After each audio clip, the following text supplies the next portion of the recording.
wabarakatuh. Bismillah, walhamdulillah, wassalatu wassalamu ala rasulillah Sayyidina Maulana Muhammad bin Abdullah wa ala alihi wa sahbihi wa man walahu, la hawla wa la quwwata illa billah. Yang kami hormati para habaib, para ulama, sahibul hajah, ya Al-Hajj Abdul Mu'ti yang saya hormati, hadirin dan hadirat yang dirahmati Allah Subhanahu wa ta'ala.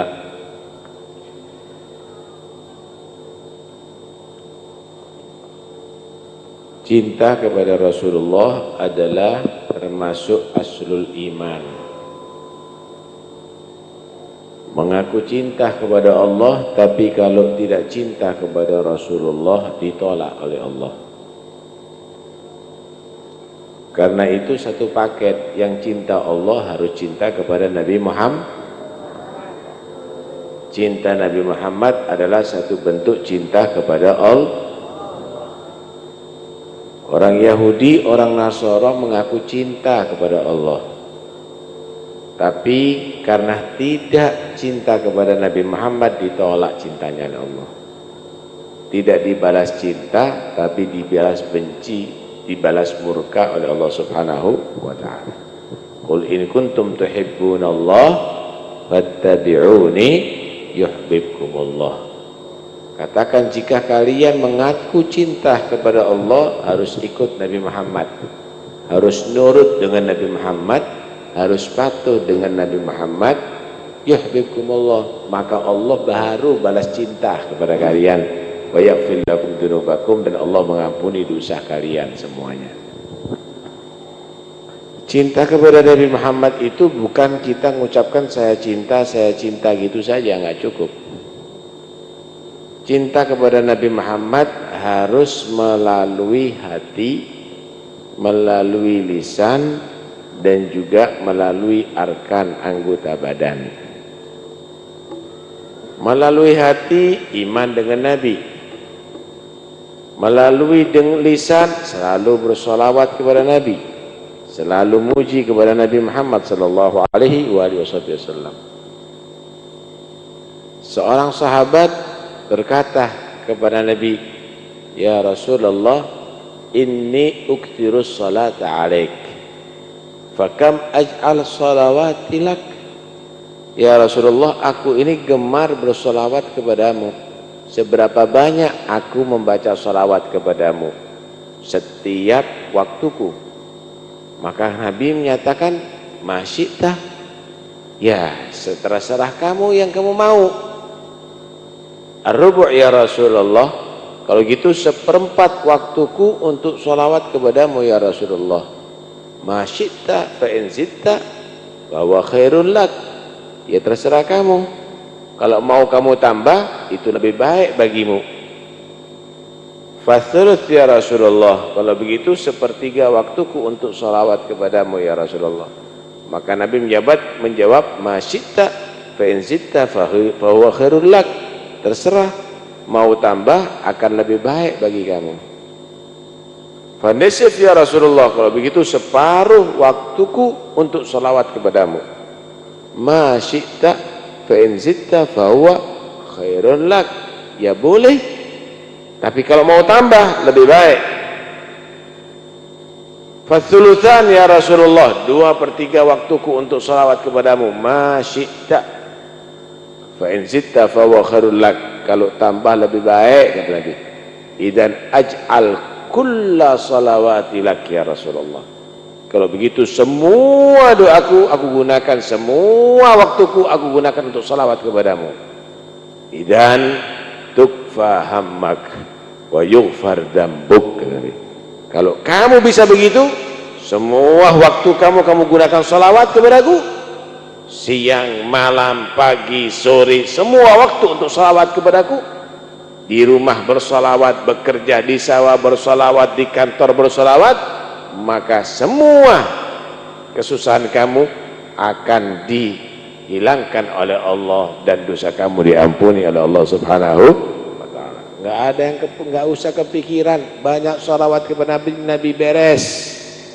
Yang ketakutan sholawat kepada Nabi beres, yang sumpek sholawat kepada Nabi beres. Tapi banyak sholawat, bukan satu kali sholawat langsung hilang sumpeknya, nggak bisa.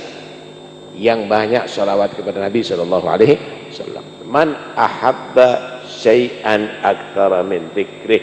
Orang kalau cinta sesuatu pasti banyak menyebut dan menceritakannya. Begitu juga dalam semua harakat kita, sakanat kita, kita ta'alluqkan dengan Nabi, kita hubungkan dengan Nabi Shallallahu Alaihi Wasallam. Orang-orang dulu itu kalau makan ingatnya Nabi, bukan ingat makanannya. Yang diingat Nabi, gimana cara Nabi makan, bagaimana adab Nabi makan, bagaimana baca doa Nabi sebelum makan, setelah makan, itu yang diingat. Nah, karena itu diantara mereka ada dikasih bitikhah. Apa bitikhah itu? Semangka begitu ya.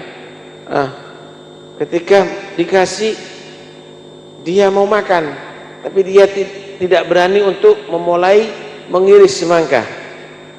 Dia lihat terus semangka tadi itu sambil dia berpikir gitu. Ditanya, kenapa enggak kamu mulai iris dan kamu makan? Ya, aku mengetahui ada riwayat Nabi makan buah semangka, tetapi saya belum tahu caranya Nabi untuk mengiris buah semangka. Aku tidak berani mengiris, kata dia. Kenapa? Khawatir caraku mengiris tidak sama dengan Nabi mengiris. Begitu hebat orang tadi itu memperhatikan bagaimana tingkah lakunya, gerakannya dimiripkan, dipersiskan dengan cara Nabi Shallallahu Alaihi Wasallam. Ini namanya ta'alluq.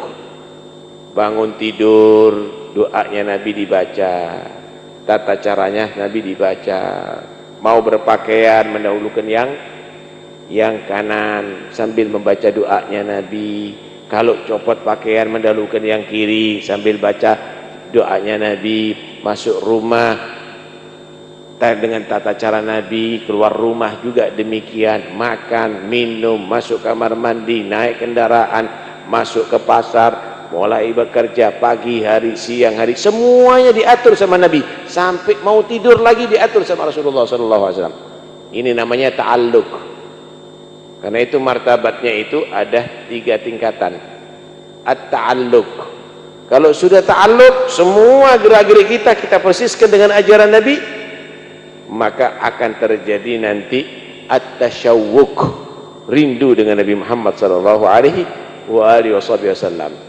Sehingga setiap saatnya pingin ketemu Nabi, pingin dekat dengan Nabi, pingin kumpul dengan Nabi, selalu membayangkan Nabi Muhammad. Kalau sudah tasyawwuq, at-tadawwuq, baru bisa merasakan dekat dengan Rasulullah, baru bisa ru'yah dengan Nabi Yaqodah nantinya, baru dekat dengan ittisal dengan Nabi SAW, ya, wusul kepada Nabi SAW. Karena itu kita mulai dari dasar dulu, ta'alluq dulu. Semua perbuatan kita persiskan dengan ajaran Nabi Muhammad SAW. Baru nanti akan terjadi tasyawwuq, rindu dengan Nabi. Nonsen kalau ada orang menyatakan cinta sama Nabi, rindu dengan Nabi, tapi dia tidak mengikuti ajaran Rasulullah SAW. Baru setelah itu ada tadzawwuq, baru kamu akan dekat dengan Rasulullah, baru kamu akan bisa ketemu dengan Nabi Muhammad SAW. Ketemu dengan Nabi bukan satu hal yang mustahil, karena Nabi menyatakan apa? Man ra'ani fil manam fasayarani fil yaqadah. Siapa orang yang bertemu dengan aku di mimpi, bakal bertemu aku dalam keadaan yaqadah. Bakal bertemu aku dalam keadaan yaqadah, dalam keadaan terjaga. Itu bukan di akhirat. Kalau di akhirat yang nggak mimpi juga ketemu dengan Nabi. Itu di dunia akan ketemu dengan Nabi secara yaqadah. Minimal ketemu dengan Nabi secara yaqadah ketika dalam keadaan ihtidhar, dalam keadaan dia mau mati. Datang Rasulullah membantu dia untuk mati husnul khatimah, untuk meredahkan dia daripada sakitnya sakaratil maut. Karena itu jangan sampai di antara kita tidak bercita-cita untuk ru'yatun Nabi yaqadah, Jangan sampai di antara kita tidak ada langkah untuk mendekatkan diri kepada Rasulullah. Man ra'a wajhaka yas'ad. Siapa orang yang ketemu dengan Nabi, maka dia orang yang benar-benar beruntung dunia sampai akhirat. Rugi rumah kita megah, kendaraan kita mewah, kalau kita mahjub dari Nabi, kalau kita tidak bisa ketemu dengan Nabi, tetap rugi. Siapa ketemu dengan Nabi walaupun enggak punya apa-apa, walaupun dia tadi itu menjadi orang yang paling fakir sedunia, dia tetap menjadi orang yang beruntung. Kenapa? Karena dia adalah orang pilihan Allah Subhanahu wa ta'ala. Tidak ditemukan dengan Rasulullah dalam keadaan iman kecuali orang-orang pilihan Allah Subhanahu wa ta'ala. Mudah-mudahan insyaallah kita semuanya bukan hanya sekedar menjadi pengaku cinta kepada Rasulullah, tapi bisa menjadi orang yang amal gerak-geriknya, amal ibadah, amal perbuatannya persis dengan ajaran Nabi SAW, menghidupkan sunnahnya Nabi SAW. Dan mudah-mudahan dari situ insyaallah akan terjadi tasyawwuq, rindu dengan Nabi, mengidolakan Nabi, mencintai Nabi dari hati. Dari situ insyaallah akan menyampaikan kita sampai tazawwuq, wasal kepada Nabi, usul kepada Nabi, sampai kepada Nabi, dekat dengan Nabi, dan akhirnya bisa muwajahah dengan Rasulullah, musyafahah dengan Nabi Muhammad sallallahu alaihi wa alihi wasallam. Mudah-mudahan Allah Rabbi harimna ru'yatahu fid dunya wa fil barzakh wa fil akhirah, yarzuqna liqa'ahu insyaallah, wa akrimil arwaha minna biliga khairil anami wa blihil mukhtar anna min salatin wa salami wa sallallahu ala sayyidina Muhammad wa alihi wasallam. Walhamdulillahirabbil alamin. Assalamualaikum warahmatullahi wabarakatuh.